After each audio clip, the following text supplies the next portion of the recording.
Hello mga moms! For today's video, gagawa po tayo ng cookies. At ang cookies po na gagawin natin ngayon ay napaka-healthy at patok na patok sa mga kids. Kaya naman, simulan na natin!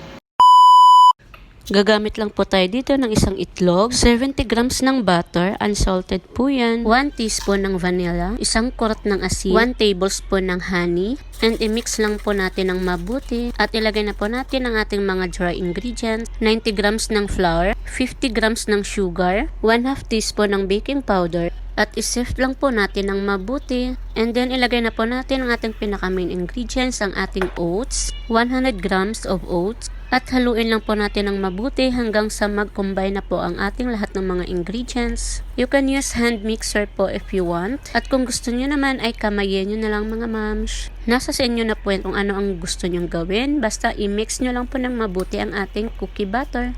At ayan, okay na po ang ating cookie batter, kaya simulan na po nating magbilog-bilog. Mga moms, nasa inyo na po kung gaano kalaki ang gusto nyo or kaliit ang inyong gustong gagawing cookies. Ako, hindi ko na po siya sinukat-sukat.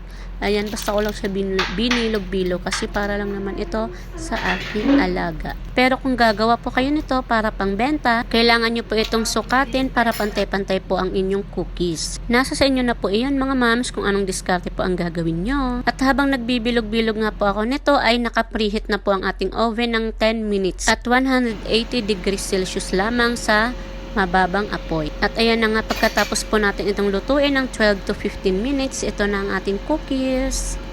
Diba, hindi pantay-pantay yung laki ng cookies ko guys, pero in fairness, tingnan nyo naman ang sarap-sarap niya.